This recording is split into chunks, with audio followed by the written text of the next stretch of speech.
It's the Cambridge Half Marathon recap video. So join me as I take myself back through the race, offer a few tips on the course, and then a little bit about what's next as I take on a long run in beautiful conditions. Let's roll the intro and get stuck right into it.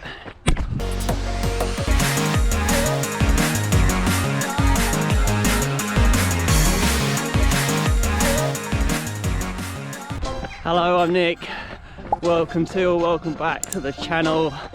So today it's all about Cambridge Half Marathon 2025. If you haven't watched the race video yet, go and have a look at that first, because there will of course be spoilers aplenty in this one. But yeah, first thing to say, I'm here. I had a bit of time to reflect. I'm on the Greenway in Letchworth, Hertfordshire, on a nice long run, and it's a lot colder than it was when I did Cambridge. Just is my luck. So for Cambridge I managed a 1:25.57, so I hit my B goal for the race, which was between 1:25 and 1:26. So that was 6:32 a mile average, I think 4:03, 4:04 a kilometre. The plan was to run with Jay and Michael, who both had their eye on a sub 1:25 as well. And it's pretty busy early on, as it always is. 14,000 runners at Cambridge, so it was a little bit difficult to kind of get into our stride, but actually probably a bit easier than when I was running with Mike the previous year. And yeah, we were hitting the paces. So early on, 6:29, 6:27, all around that sort of pace. Michael, after about a couple of miles, ended up like a little bit in front, and as you probably saw from the footage, as things went on, he went just a little bit further and further away. But he ran his own race, which is exactly what you need to do, and absolutely smashed his PB by 2.5 minutes. So huge congrats to Michael. So me and Jay, we were running together, went through 5k in just over 20 minutes. I think the timing might be a little bit before the 5k mark, because it kind of came up a bit differently on my watch, even though you always run a bit over the distance. So I was feeling really good in those early stages, and the crowd is just so loud, and they just pull you along. It was really good to see my partner Georgie and Kirsten and Claire. They were all supporting. They were around the sort of 3 mile mark, so yeah, lovely to see them. Nice familiar faces, and yeah, felt good at that stage. Then it's off to the colleges. I mentioned it last time I did a recap, but you've got quite a lot of kind of shingle footpath through the colleges, and that does kind of just affect your running a bit. Just makes it a little bit more difficult. And I remember in 2024's race, that was my slowest mile of the race. It wasn't this year, but it still took a little bit out of me, and I found Jay was just starting to lead a little bit more than me as I just kind of followed him through those colleges. Then not much more to report through to halfway.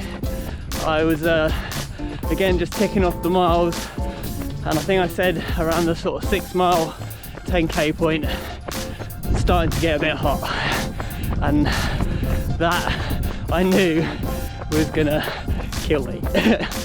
But we kept the pace. I just knew I was starting to work a bit harder than I had been. And when I say hot, I'll put what it is in Fahrenheit for anyone across the pond, but yeah, it was sort of creeping up towards 14-15 degrees, and it's not that warm, but when you've been running in sort of 2-3 degrees all through winter and the weeks leading up, it suddenly really hits you. The mile 7, 8, 9, they were all there or thereabouts in terms of pace, so 6:30 a mile, 4:02 kilometre. But again, I was noticing just a little bit more effort just to maintain that pace, and as I say, starting to get a bit warm. Got some amazing drone footage, so thank you very much for that. I'll credit again, which was probably around the last time that I was really on Jay's hills. Just got to see Keith, my volunteer photographer, around something between 8.5 and 9 miles, and got to saw that drone footage, and then Jay started just to pull away from me a little bit, still maintaining the pace, I might add. It's just I was starting to drift, and during that section you come out of the city centre onto the country roads. There's a couple of little inclines as part of that. I think the first one is around sort of 6 to 7 mile point, then it flattens out again, but then around sort of mile 9 to 10 you got another hill, and that is where I really lost Jay. You can see him just pushing on ahead. He managed to negative split and really push on for those final 3 miles and dip under the 125 just by 1 second, so huge congrats to Jay. And for me it was a case of just trying to hold on, maintain that pace as best as I could, but for the final 3 miles 5k it just gradually dropped. Mile 12, that was a real struggle, even though it's one of the flatter miles of the course and the final 5k is pretty fast. I think the heat was just kind of catching up on me at that point. Got to see Georgie again and Kirsten and Claire around mile 12, and that did really help, gave me a boost, but that was my slowest mile of the race, 6:45, and a bit different to how I finished it the last 2 years. But in that final mile I did rally. It's a little bit of a lonely stretch before you get to the finish, and turn it back into the finish, so you just got to kind of grit your teeth a bit and work through it. But yeah, I did manage to get back onto that 6:30 a mile pace and then push through to the line. I did realise with maybe like 0.1 to go how tight it was going to be between a 125 or a 126, so pulled out a mini sprint finish to cross the line in 125.57. It started raining. This work run absolutely glorious at the start. Now it's raining. But yeah, generally the atmosphere into that last stretch, last 5k is fantastic. You see runners on both sides of the road at one point, and yeah, it just wasn't quite going for me in terms of the weather, and that definitely affected my finish, but it's got all the potential for a really fast finish. So as I pick up Letchworth Park run course, got a bit of football going on in the background, so I just want to round this video off with a little bit of a lesson to myself, because I've had it a few times now, but I can be a bit down on myself if I don't hit my absolute goal in a race.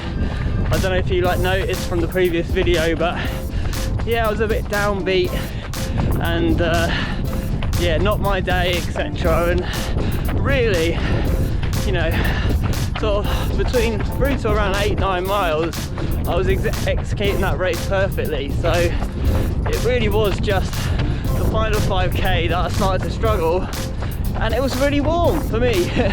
So of course that's not a surprise.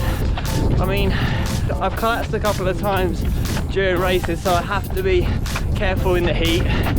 Georgie, Kirsten and Claire actually saw someone go down in front of them by the 12 mile mark and helped them and gave a bit of first aid, and yeah, scary stuff. And I think I need to be proud of myself for managing that effort and yeah, being safe and running well, because that was my second fastest half marathon, and yeah, on less than ideal weather conditions for me, I've got to be really happy with that. I am really happy with that.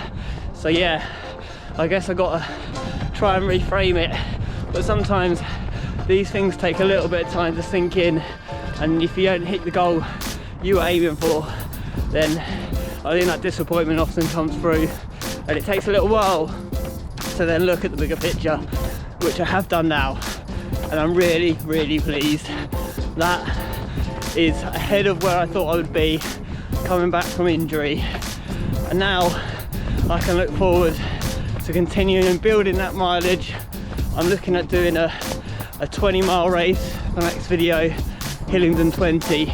So just cut into future me to say no, I am not doing the Hillingdon 20-mile race this weekend, because since this video that you're watching, I have not run at all because I've been ill.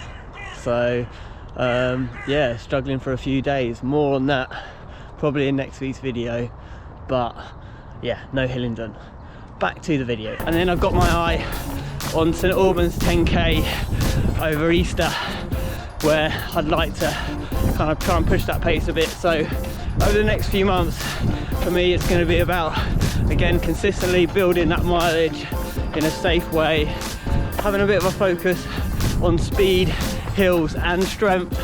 I'm going to be trying to do 2 strength sessions a week. Georgie, if you don't know, has become a personal trainer, and that's now her main job. So if you're interested in that, I'll put a link to the website, check her out. Me, Linda and Martin from Spartans were all at Cambridge Half. If I do say so myself, all ran really well. Martin got a new PB, Linda was just outside, I got my second fastest half marathon. So strength training is going to be an absolute game changer in terms of getting that sub-3 marathon. So I've got to lock that in twice a week for the foreseeable. Also, just to touch on mindset for a minute, because that last 5k, in the past I've been running with someone else. The last year it was Mike, and really gunning for a personal best. So last year I did 1:23:21 and absolutely smashed the race. And this time I wasn't going for a PB, and I didn't have anyone to run with at the end because I fell off the pace, admittedly. But yeah, that definitely did affect my mindset. You know, how much did I want it? How much was I willing to push? And I think you just got to accept that when perhaps you're not in your best ever shape, then you might not have that bit between your teeth so much, and that's okay. Like, I came for a sub 125. My B goal was 125, 126, and I hit that. Like, how hard did I want to push to try and hang on to that pace? Because let's be honest, half marathons, when they're all that effort, those last few miles can be really hard, really tough, and a lot of it is in the mind. Like, can you just keep going? One hot day, I wasn't gonna push myself beyond, and that's why I probably ended up with the time I did. So again, just got to take a step back sometimes and realise you can't be at the top of your game for every race. And really, I'm just super pleased with that time overall. So big congratulations to anyone who took part in the Cambridge Half Marathon. Let me know how you got on in the comments, or if you've done a race recently. Would love to hear, as I almost get my eye poked out, how you've been doing. Obviously the big one is Abingdon Marathon in October. I'm signed up for that now, so it's official. The sub-3 marathon attempt is on, and it's going to be at Abingdon in Oxfordshire this October. So anyone who knows the Greenway may realise I'm about to come to the end of it, well, the bit where I get off as I run back home. 13 miles done. So in this half marathon recap video, I've just run a half marathon, why not? Steady pace for me today, and yeah, that felt good. So yeah, looking forward to what's to come. If you've enjoyed the video, do give it a like, subscribe to the channel if you want to follow me on my journey. As I say, aiming for a sub-3 marathon in October. lots of weekly content coming around training, racing, speed, hills, strength, all of it is going to be in these videos. So just coming in now, 1 hour 52 on the watch, 39 miles for the week, 62k, and yeah, things are looking good. So I will see you on the next one. Cheers.